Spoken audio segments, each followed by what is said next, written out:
The Umbrella Academy has reached its conclusion. Season 4 is the final close on this very strange and dysfunctional family. How do things fare with this final season? Let's break it down.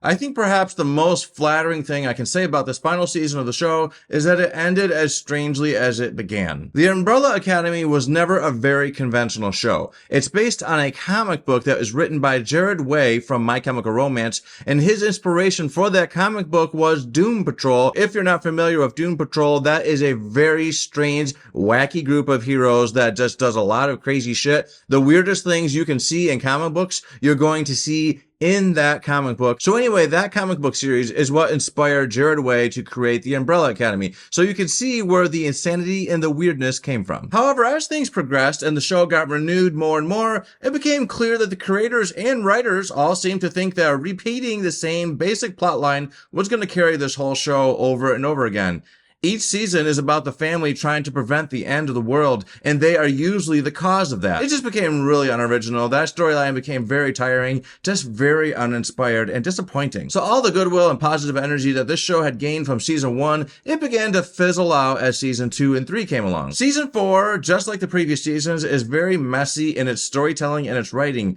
There are strange decisions left and right, and one particularly weird decision with Klaus. His character is one of the most pointless ones this season. His story ends up on a really strange side quest that seems like it came out of nowhere, and it just didn't make much sense. It really kind of destroyed the goodwill that his character had built up during the first couple episodes, because I will be honest, the first couple episodes, Klaus was seeming very interesting again. Let's be honest, Klaus doesn't really bring much to the team. He is still my favorite character though, and that is because Robert Sheehan does such a fantastic job playing him. And you have to admit, there's something admirable about his talent, because to be cast as one of the least interesting people on the team, his powers are not that cool. They're very lame, actually. It's like, okay, in what use is this power going to be? He's had some moments, but overall his powers are not that great, but yet he is still one of the best characters in the show because of that performance. So hats off to Robert Sheehan. You are a fantastic actor, sir, and I can't wait to see more from you. If Klaus is my number 1 character, then number 5 is right behind him. He continues to have the most maturity among the group while being the youngest, although he no longer has that innocent little kid look that he had in season 1 that made him so instantly legendary. There's some very odd story choices with his character this season as well.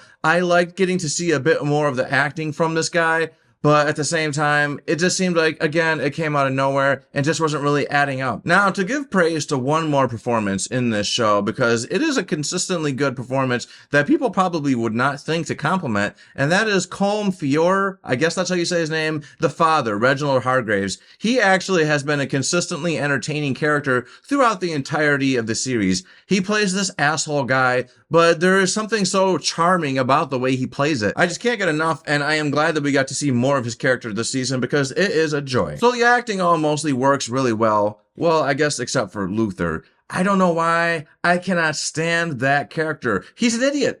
And I don't like idiots. But by far the biggest problem that this season has is that it is reusing the exact same plot device that the previous seasons did. Is End of the World now the laziest plot device that you can use in a movie or TV show? It sure might be. But good for them for trying to keep using it over and over again. You have to admit, they were very persistent. I was consistently entertained with this season. I didn't really feel like my eyes were being tortured. I was enjoying watching it. I just felt like it was not very impactful. Okay? And I felt like it was not feeling like a finale. And that's another thing that I have to say. This is supposed to be the final season, and yet I wasn't really getting a final season vibe from it. The stakes just, yeah, they're huge stakes, but at the same time, you don't think that the stakes are going to stick because you've seen that in the previous seasons, they are going to win and nothing is going to end up going wrong. So the stakes just don't feel as high. It's well worth watching. If you liked the previous seasons, I think you're going to mostly like this season. It's nothing special, and I think we know that by now. This show is just entertainment. To be honest, this show really reeks of lost promise and just wasted wasted potential, but overall, it has been an entertaining show, and I am glad that it was made. So for me, this season gets a 6 out of 10. That's my thoughts on this. What did you guys think? Did you guys think highly of it? Did you think less than me of it? Let me know. Put your thoughts in the comments. Did you like this video? If you did, please hit the like button. And if you want to hear more things from me, subscribe to this channel. Later.